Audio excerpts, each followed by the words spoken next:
G'day there guys, it's Connie here again, and we're back with some more stories from Reddit. As always, if you enjoy these videos, be sure to hit like and subscribe, and also the notification bell so you never miss an episode. Alrighty, let's get right into it. Alrighty, kicking things off on relationships, this one was written by user Clem Finney is a Liar, and it's titled, Just found out my 36 female boyfriend, 45 male, has been cheating on me for 2 years. He wants to do counselling. Does that even work? I'll try to keep this as short as possible. Boyfriend of 2 years. We have had a wonderful, fun, caring and kind relationship. He has a son and I have 2 children. They have all met and are all friends. We had been talking of moving in together, as in buying a house together, as we would need a place that has enough room for everyone. Yesterday morning I can't find my phone, which happens frequently. I ask him to call my cell, which he does, and it keeps ringing until it goes to voicemail. He gets distracted with the kids. I find my phone and I go back to retrieve his phone, which is still unlocked. Let me note here, I have never looked at his phone. I have never suspected the need to. Well, it's open and a message comes through of X from someone named Paula as I'm picking the phone up to return it. I don't know a Paula, and his friends and family, of which I've met all of them. In fact, my children and I spent all of my Christmas with his family and extended family, which was amazing and fun. So of course, my stomach flips. I open it, and I'm smacked with nude pics, graphic details, dick pics from him to this Paula. I have to stop and go hide in the washroom so I can take screen photos of this with my phone. I scroll through as fast as I can because maybe I'm wrong. This is old stuff maybe. I'll read it later. I turn his phone off after taking about 7 photos without reading the dates or comments and give it back to him. He has to leave for hockey practice, so he takes off. I finally sit down and read this stuff. It's awful. Clearly this is someone he is fooling around with. Dates and times match up with when I'm not with him, when he's supposed to be out with his friends from the team, and or when he's doing mundane life stuff as in groceries or laundry. He's been meeting this woman during the times he is not with me, let me make that clear. As I read through, I discovered that she's also a mother and lives somewhat near me. Thank God I don't know her. And they slept together on Valentine's Day, about 2 hours before I went over to his, to a home-cooked meal, candlelight, music, dancing, and of course a lot of sleeping with each other. I am shaking at this point, so I thought, well, if this was me, I would want to know. So I calmly called the number at the top of the screen. I'm already under the impression she doesn't know about me, as her texts to him seem as though they are in a full-on relationship. One of the texts is thanking him for being such a good influence on one of her sons, who adores him, but I digress. I call her. I ask if she knows him, yes of course, and then I gently break it to her that I'm his girlfriend and we've been together for 2 years. She bursts out crying of course, didn't know about me, and she's sorry, I'm sorry too. We agree to meet while Sir is at hockey. Once we do, we compare timelines. She started dating him the same week I did. So, yes, he's been cheating on me for 2 years. It comes to light he had been pulling away from her for about the last year, which is kind of logical. That's when I became a part of the family, the kids met each other, and we started travelling together, etc., etc. But he never ended things. It turned into more of a friends with benefits relationship. But might I add, they only used the pill as birth control, and since we've been together for so long and I can't get pregnant anymore, we have been bareback. So yes, my loving boyfriend also was putting my health at risk. Yes, I'm going to the doctor tomorrow to get tested. So we decide to confront him. His son would not be home for the rest of the afternoon, bless you birthday parties, so I went over first and left the front door unlocked. Started making tea and waited for the girlfriend to show up, and boy did she. She burst through the door, punched him right in the face, and laid into him something fierce. I was shaking violently, I was so upset, listening to her give him hell for leading me on, for using her, for lying to her for 2 years. And what did Mr. Wonderful say? Nothing. He apologized, but had no excuses. It was a gong show. Anyway, she left, once I picked her up off the floor as she was sobbing uncontrollably, and I sat with him and waited for him to explain it. Still nothing. He can't explain it. He doesn't know why he didn't stop it. He can't understand why he would hurt me and us so badly. Since I wasn't getting anywhere with him, I figured the best thing to do would be to tell him to fess up to his family. When his son came home, he told him what he had done, and of course, his son was gutted. I had to console the poor little guy. His parents live close by, so I went with him and his son and watched him admit everything to both his parents, who were floored, and both cried. Now that I'm over the shock, here's my question. I do love this man. We've had an amazing time together, and I've never felt more honest with a person. I completely trusted him, and he ruined us. He has suggested over and over that we go to counselling together. I don't really see how counselling will help him not lie to me and chase after someone if he gets bored with me, since obviously I wasn't enough for him, or he would have stayed faithful. I also don't see how counselling will help me give him another chance. I'm looking for suggestions, people. In your experience with cheating partners, has counselling helped? Holy crap, I mean there's cheating and then there's this. This guy's been living a double life for 2 years. I often wonder what the end game is for people like this. Like surely they must know that the truth comes out eventually, always. Let's go to the comments. Your entire relationship has been a lie. What could you even possibly save? What would counselling do? There was literally never a time your significant other wasn't cheating on you. Honestly, I don't see how you could even move on from this or why you would want to. Drop this guy and find someone who wants to be with you and only you. OP says, totally agree, but I'm just so flawed this happened. Maybe I can't see the whole picture, although I really think yes I can, and thought I would ask all the nice sensible people on here to just double check. You go to counselling for small lapses or bad judgment calls. When the entire relationship is essentially one giant bad call, then it's not even worth saving. There wasn't ever a moment where he wasn't cheating on you. How can you rebuild trust when it literally never existed to begin with? He put your health at risk, lied to you, lied to your children, lied to his son, put another woman's health at risk, lied to her children, not to mention he might have another side piece you don't know about. Now he wants counselling? Counselling works with communication. A good counsellor is like a bomb technician. They find where there are issues and help couples learn to resolve issues and fight fairly before the bomb goes off. Y'all's bomb all went off. You don't need a bomb technician, you need a mortician. No, he was lying the whole time. You can never trust him again. He needs to take his son to counselling. So messed up that he had to get involved in this. She replies, well, exactly. It comes out that the son had met the other woman and her children several times the first year. So this wonderful, amazing little guy has had to keep his mouth shut and lie to me as well for the 2 years. I'm beyond upset. OP, this is sociopathic level behaviour. He is suggesting counselling because that's literally the only thing he could suggest that would make you think this might be repairable. It's not. If you stay with him after finding this out, I'm afraid you've only tasted a tip of the iceberg that is the world of pain you are willingly entering. Being with him will mean either a lifetime of mistrust and or denial. You and your kids deserve more from life than this. She replies, true, very true. Thank you for your words. This gives me resolve. I'm still so blown away by this, and I'm trying not to fall into the hole of questions. How did I miss the signs? Why did he do this to me and my children, etc.? Again, thank you. Lying and manipulation are not really the kinds of problems that counselling is fundamentally meant to deal with. The suggestion of it is just this dude trying to buy himself time while he plots his next move. This guy's been lying to you from the beginning of your relationship. There's no foundation of real trust and respect to rebuild from. You are in shock, which is 100% expected and normal after such a huge betrayal. I don't want my words to hurt you, but this relationship has been a lie. All of it. There is nothing you can salvage from it. You will never trust him again, and it's all downhill from there. It's going to be a rocky road for the next few months, but you can get through it, and you'll be better for it. Do not take this man back. He is bad news. To which Opie says, completely true. Hard to wrap my mind around it. He's such a stand-up guy for everyone's friends and family. God, his mother cried so hard, and she never ever cries. But I think you're right. Just needed to be sure before I break my own children's hearts, as they love him like a father.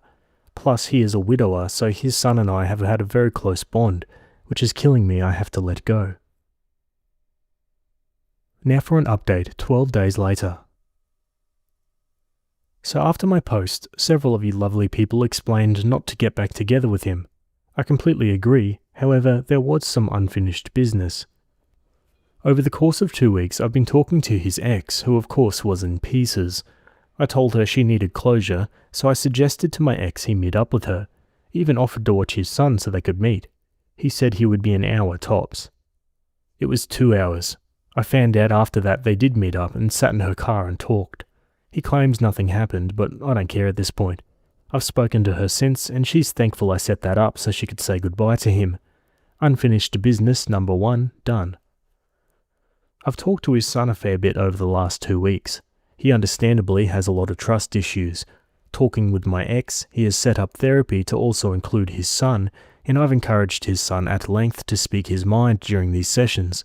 I've talked with him and with my ex's mother present, who also agreed to this, so I feel comfortable now that he'll somehow be able to advocate for himself going forward. Unfinished business number 2, done. But now I have unfinished business number 3 to deal with. The ex texts me every day. He's shown up on my doorstep and we have talked at length about the betrayal and how inconsiderate he is to me. Promises all over the place about how he'll never cheat on me again and how he'll put me first and will be considerate to my feelings, blah blah blah. Flash forward to today. His son asked me to go to his hockey practice. I'm feeling good and think I can handle being around the ex, who is a coach, so he'll be on the ice so I don't have to talk to him. So I agree. I drove the 20 minutes and sat there enjoying myself. They get off the ice and go get changed. The ex and the son are together and we meet up in the atrium. Son asks his dad for a hot chocolate. Sure, why not? The ex then proceeds to buy himself a coffee and his son a hot chocolate. I'm standing there like an idiot. No offer for me. No thought of if I want something from the canteen. And it hit me.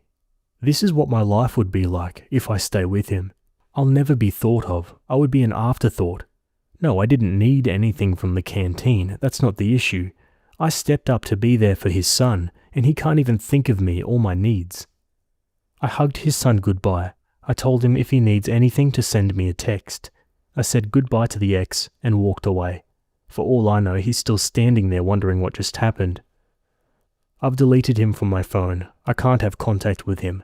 I don't have the heart for it yet, but I'll cut ties with his family on social media as I don't want the reminders of the life I could have had, but was in fact all a lie. This is all just to say thank you for the advice on here. I've never been in this situation, and I hope I never am again.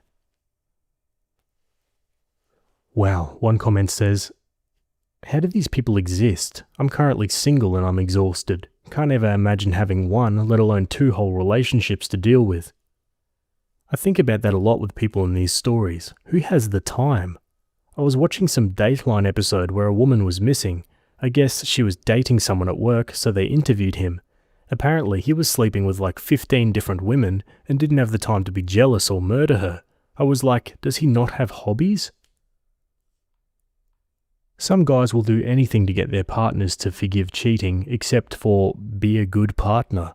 Not that there was a chance to save this relationship post-cheating, but it's just so easy to beg for forgiveness and too difficult to actually be worth forgiving. Yeah, 100%. Anyway guys, that's it for that story. As always, I'd love to hear your thoughts down below, and we'll move on to the next. Alrighty, still on relationships. This one was written by user Hootie the Owl 78, and it's titled, I work at Hooters and my boyfriend doesn't like it. A little backstory to this first. My boyfriend and I have been dating for almost 4 years. We broke up for 6 months for a lot of reasons, mostly disrespect on his part and emotional abuse. I decided to give things another try, and things have been really great since then. I worked at Hooters when we first started dating, but I eventually quit and started bartending at various bars. I worked my way through college and I'm set to graduate next May. It got to the point a year into our relationship where he said he, quote, didn't want to date a girl who worked at a place like that. So I stopped bartending and didn't work at Hooters again. Fast forward 3 years later, we're broken up and I move out of his apartment. I work at Hooters again because it's an easy job and is extremely flexible with my school schedule. Not to mention down the street from where I moved to. We get back together and he says he'll support me about working there. We were talking today, and I could tell something was clearly wrong. I asked him what was wrong because I feel it's really important to communicate your feelings, and he said he didn't really want to talk about it, and I said, okay, well, I want you to be able to talk to me about everything. Long story short, he gets really upset on the phone and says he doesn't like me working at Hooters and he hates that I get off late. I start to get upset because he said he would support me, but now he's saying it's a trashy place and that he's been putting aside all of his feelings to support me, and that by him supporting me, it's really just him pretending he doesn't care about it. And that since he started graduate school, he doesn't want to deal with this crap, I guess me getting off work late, and that he doesn't feel that I feel the same way about it. I've already told him how I feel about it. I would rather not work at a restaurant anymore. I would rather have some cushy job working at a Kendra Scott store or something, but that doesn't pay my bills. I pay for all of my own bills, where he has a millionaire dad who pays for all of his bills. He also said that he was never going to support me 100% about it, which bothered me because I feel like you either support someone or you don't.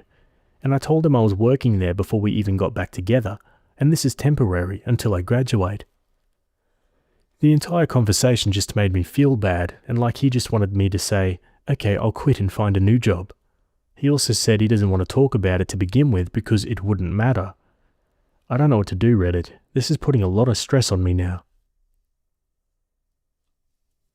Let's go straight to the comments. Hi Reddit, I got back together with my disrespectful, emotionally abusive boyfriend and he's being disrespectful and emotionally abusive. What should I do? OP replies, well played. There's a reason you broke up with him before, and it's still valid. Okay, does he have an equivalent job lined up for you? No? Well, he can suck it then. Hooters has been a more stable part of your life than this guy. Think about that. As the son of a millionaire, he's likely to be somewhat image conscious, and he's probably embarrassed for people to know that his girlfriend works at Hooters. This is something he needs to deal with on his own, but it's unfortunate that he's letting it affect you. He probably has never had to work to support himself either, so he likely doesn't understand that the inconvenience of working late isn't exactly optional. You need the money, and restaurant work tends to run late. I'm not sure there's much to be done. He could try to work on being less judgmental, but that's probably just part of who he is. Yeah, okay, an update, 10 days later. Well, we broke up. At first he apologized and said he would support me when I told him this was clearly a temporary job, but things came to a head again yesterday when I went to a festival for a few hours with some friends and he doesn't like those kinds of things anymore. That basically by me going, it is a distraction for him.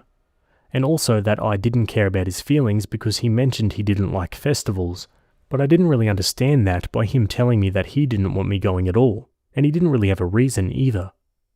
He ended up bringing up the fact that I work at Hooters again, even though we clearly already talked about this a week ago, and thought we came to the conclusion that I'm not going to quit my job, and he seemed to understand.